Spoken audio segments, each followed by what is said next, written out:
This tragic incident has left many of us with a lot of questions about the different runways, the aircraft, and its history. We asked Fox 6 News reporter Rhonda Robinson to do some digging today. She joins us now with more on that. Rhonda? Hey guys, it can be confusing for all of us who are not pilots or have that background. So let's talk about the runways first. Take a look at this right here.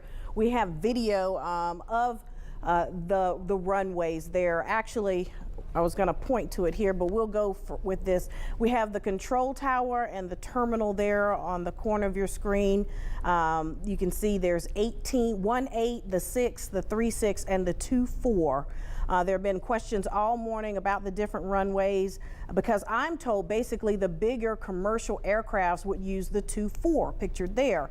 Now this cargo plane that crashed this morning appeared to be coming in on the 1-8. And if you're wondering why, well, some pilots in the area say a portion of the 2-4 is under construction.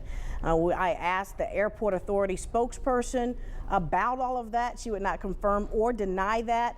So I also asked Adam Clayton, who handles aviation litigation in the area, to help explain all of this. Birmingham has two runways.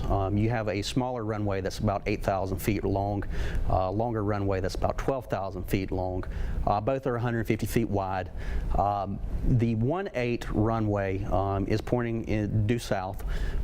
It is the smaller of the runways. It typically does not handle commercial traffic or planes of that size. Not that it's not capable of it, it's perfectly capable of handling a plane of that size. It does not, to my knowledge, have an instrument landing system.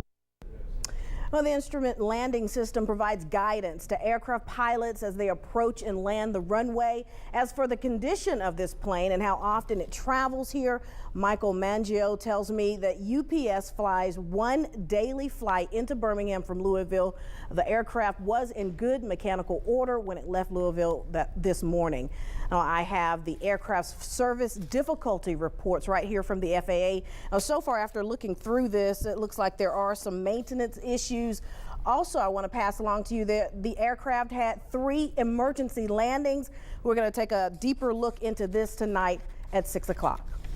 What was the condition of the plane that went down, and did it have any trouble in its past? Rhonda Robinson has been doing some digging. She joins us now. What have you been able to find out, Rhonda? I've been going through these reports from the FAA. They're called service difficulty reports.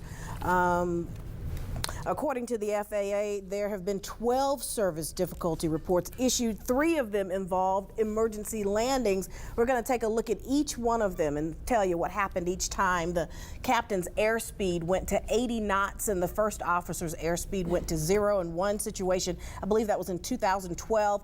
Then in 2009, an engine oil low pressure light went off. The crew heard a loud pop over the cockpit speaker in that case. Then in 2006, a report that the flap system failed. Now, the good news here, that all of these service difficulties have been addressed and corrected before today's crash. That's according to the FAA. I also talked with UPS. They also telling me this plane before this crash had no mechanical problems before heading to Birmingham. I also talked with aviation litigation attorney Adam Clayton. He says all of these are common maintenance issues. Planes are just like automobiles and boats and things of that nature. They have problems. Now, the question is, were they fixed correctly? Laura Brown, Deputy Assistant Administrator for Public Affairs for the FAA, says the FAA requires U.S. air carriers to report certain failures, malfunctions, and defects of aircraft engines, systems, and components, which are then reported in the service difficulty reports. And those are these reports I've been sifting through. The plane involved in today's crash was about 10 years old, and according to the FAA, only 12 service difficulty reports over the course of 10 years. So in their opinion, it was pretty good record. Rhonda, thank you very much for looking into that.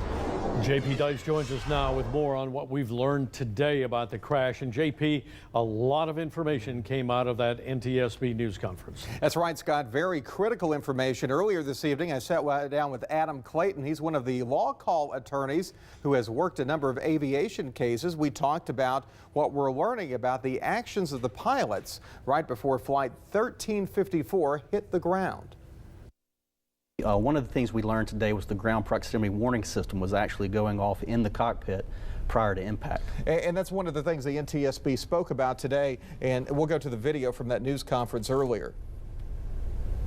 16 seconds before the end of the recording was the first of 2 audible warnings, audible alerts that are generated by a computer known as a ground proximity warning system. This alert enunciated sink rate, sink rate. That means there is a higher rate of descent close to the ground. That's a red flag for the pilots to act upon that. And what we're seeing right now from what we heard on the cockpit voice recorder is that one of the pilots after that said runway in sight. That's a little surprising. That's not the typical reaction that you would get after that kind of alarm. The typical reaction after that alarm would definitely be to power up, pull out of your approach, and do what's called a go around. There is actually a warning that goes off with air traffic control to indicate that an airplane is too low, and we'll go to that video from the news conference earlier this afternoon. There was no alert of the controller's MSAW, MSAW, which stands for Minimum Safe Altitude Warning. What it seems like here, Adam, you know, as typical with many aviation accidents, you've got a number of things that perhaps went wrong with this. One of the first things, they're coming in on a different runway than probably they're used to. Most of the time, the big planes, especially those cargo carriers, are going to come in on the longer runway. They're going to be using an ILS approach. This runway didn't have that.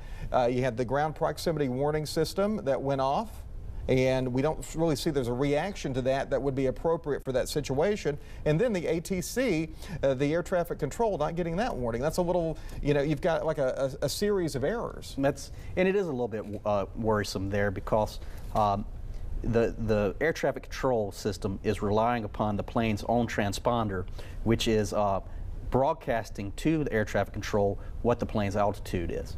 Now, whether or not it was functioning correctly or not, we have no knowledge about that as of right now. And thanks, Adam Clayton, for offering his analysis on today's developments. Remember, there are still a lot of unanswered questions as the NTSB continues to gather and go over evidence in the crash of UPS Flight 1354 here in Birmingham. Thanks, Jay.